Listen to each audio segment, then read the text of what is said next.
What's up, guys? Welcome to Daily Dose of Reddit. This is your host, Zach, and today's subreddit is r/EntitledParents.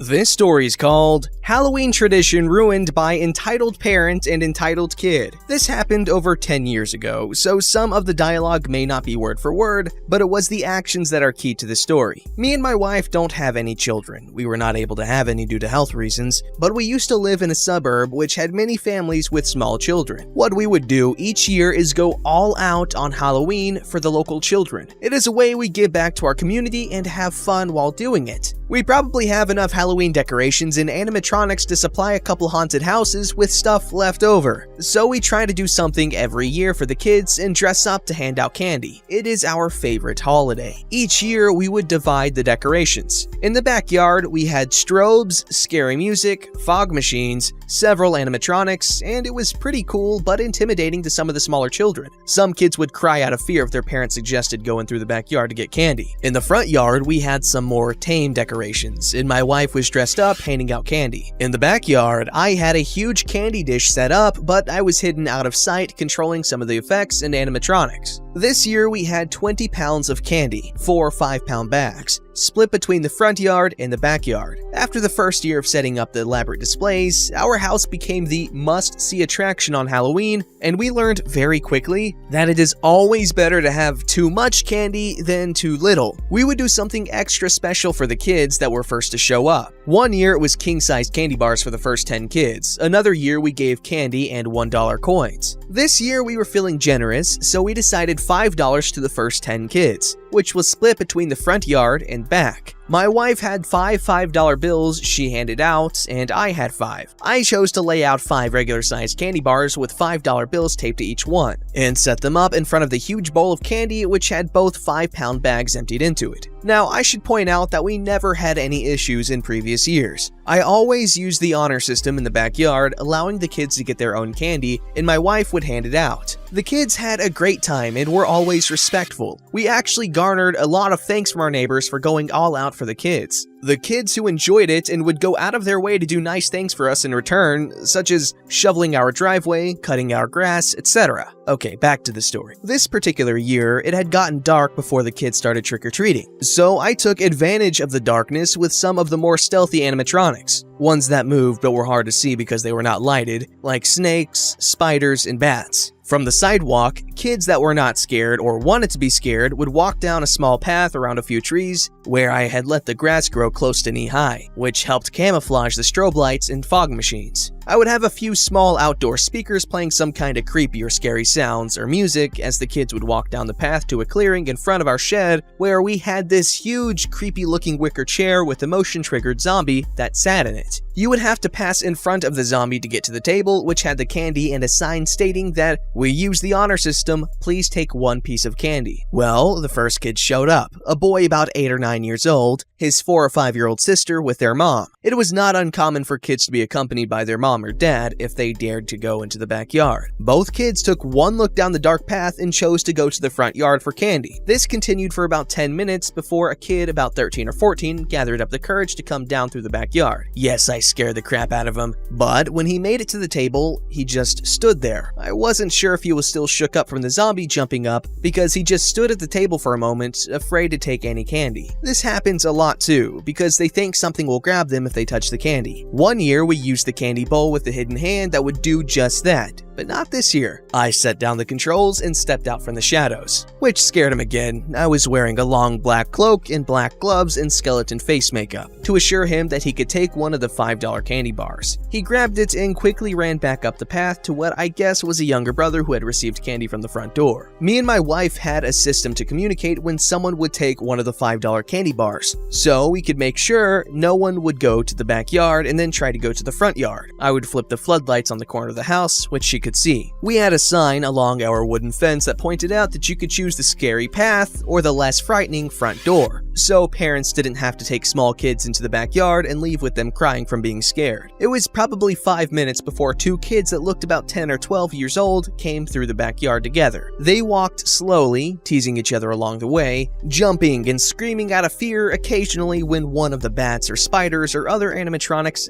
were activated by their proximity or motion. They eventually made it it to the candy table, after screaming when the zombie lurched forward as they walked past it, but each took $5 bars. This left me with 2 more to give out, and then I would be on the normal fun-sized Halloween candy. 5 pounds of Snickers, Twix, Milky Way, 3 Musketeers, and Hershey's. The next group I could see was 2 smaller kids, around 3 to 5 years old, with an obese kid who looked 14 or 15, accompanied by Entitled Mom. The 2 little ones made their way to the front porch after Entitled Child motioned for them to go get candy. The Entitled Mom and Entitled Child decided to walk down the path into the backyard together. One of the first things I hear wasn't a startled scream, but the stuck-up bench voice of Entitled Mom. What a horrible waste of money! This is ridiculous! It was shrill and snide sounding. What she said angered me a bit, but I didn't want to ruin it for her kids, so I rushed to reset the zombie and to take cover. Now, Entitled Mom made sure she was speaking loudly enough so that anyone in the backyard could hear. This isn't something for kids, this is sick! I assumed it was a front to make herself not sound scared. I could see she had a death grip on Entitled Child's shoulder as they walked down the path. They both screamed as one of the bats had swooped down at them. They ran on a wire when triggered, and one could come at you from the left and one from the right. Entitled Child sounded like he was getting shook up pretty good because he was whining, not saying anything, just this unsteady whine, which is odd for an older kid. Entitled Mom decided to chime in again, quite angrily. These people are sick! We do not need this in our neighborhood! Just plain sick! It was quiet again until Entitled Child screamed again when he had triggered one of the snakes in the grass. I could hear him trying to fight back tears at this point, like a bumbling, whimpering cry, but they pressed on. I'll take care of this. Just you watch. Now, I was assuming this was a parent that was trying to reassure their frightened kid, although he was a teenager, so I didn't think much about her comments at that moment. I was too busy thinking in my head where I would scare them. In retrospect, I wish I had paid attention better and realized it was an Entitled Mom up to no good. I stood behind the shed, waiting silently for the zombie to trigger. When it was triggered, it lurched forward while making an angry moan. It should have happened within a minute of the snake. After a minute and a half, I peeked around the shed to see the Entitled Mom and Entitled Child waddling. Their size prevented them from being able to run towards the entrance. It only took me a second to notice they had stolen all of the candy that was on the table and the 2 $5 candy bars. I was pissed. I started running after them. I'm a tall guy and very fast on my feet. I got about 3 good strides in before I tripped over the wires. What the fuck? I looked down and saw that Entitled Mom had cut the wires on the animatronic bats. When I looked up again, I could see her gathering her 2 little ones and hurrying them to a car with Entitled Child. I was seething at this point. Her car was parked in front of my next door neighbor's house. I was at full speed as the car started and she stomped on the gas as I punched her passenger window, where her fat, Entitled Child was holding the full candy bowl with a huge grin on his tear-streaked face. The window didn't break. It only made Entitled Mom recklessly speed out of the parking spot, with no regard for the kids that were trick-or-treating all over the neighborhood. Several parents and neighbors came up and asked me what was going on. I explained what they had stolen. Thankfully, one of the parents had gotten the license plate number before she got off our street. I was ticked, but realized that we had other kids that wanted to visit. I closed the gate and explained to my wife what had happened. We decided to split the front door candy so we could at least pass out candy in the backyard, allowing other kids to enjoy our haunt. When I went back there to fix what Entitled Mom had broken, I realized that she had cut power cords as well. Frickin' bench! I took the candy back to my wife at the front door, knowing it would take me a while to fix the damage. I quickly began making repairs and adjustments. About 5 minutes later, the police had shown up, thanks to a neighbor that had called them. They took a description of the car and plates while I filed a report about the incident.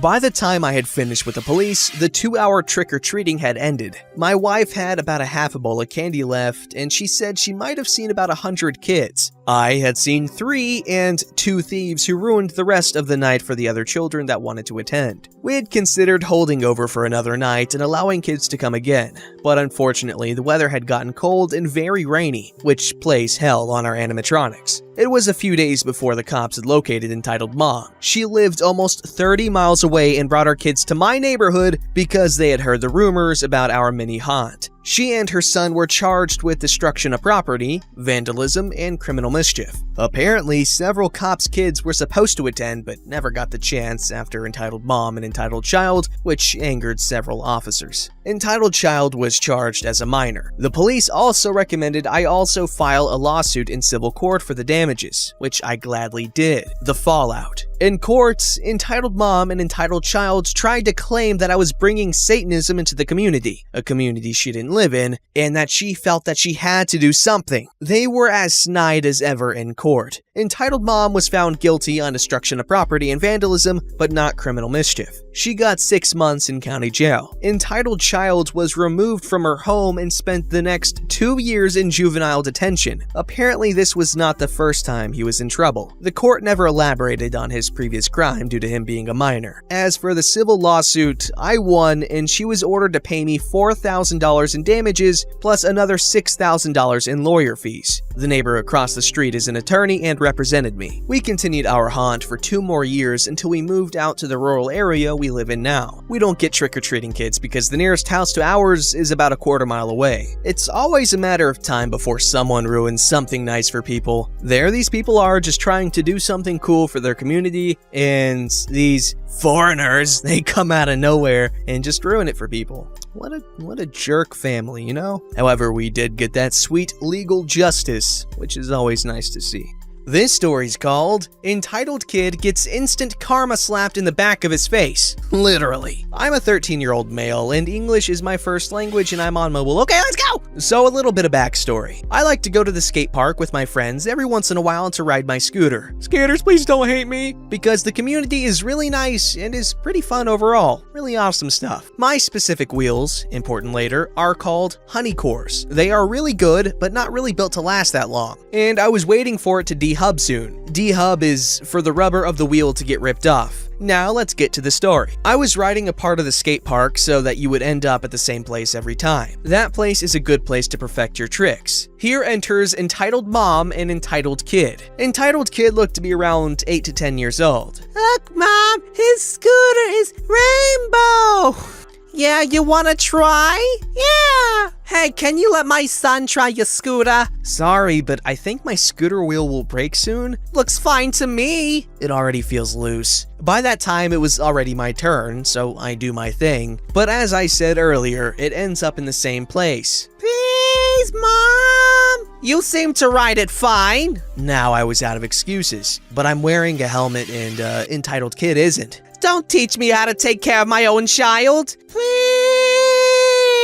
Then it was my turn again, but this time I failed what I was trying, so my scooter was on the floor, but away from me. Entitled Kid takes my scooter and starts riding away from me. Hey! He ignores me. Entitled Mom had a smirk on her face now. Entitled Kid started trying power slides, basically a drift. Luckily, he wasn't strong enough and his power slides were only a few inches long. I didn't want my wheels to dehub. I wasn't chasing him though, because he had to come back to his mom sometime. But then my luck ran out, and Entitled Kid did a 90-degree power slide, clockwise, and started falling backwards. He hit his head on the hard concrete floor.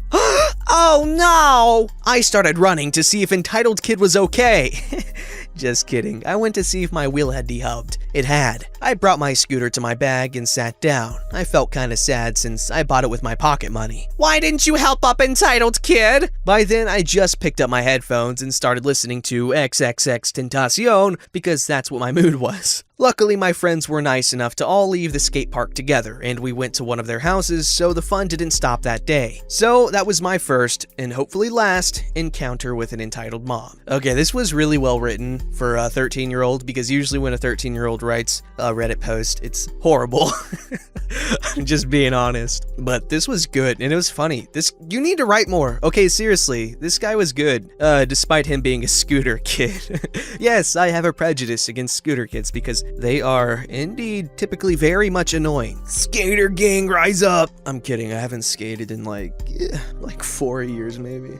Don't forget to like, subscribe, and hit that bell to never miss an episode.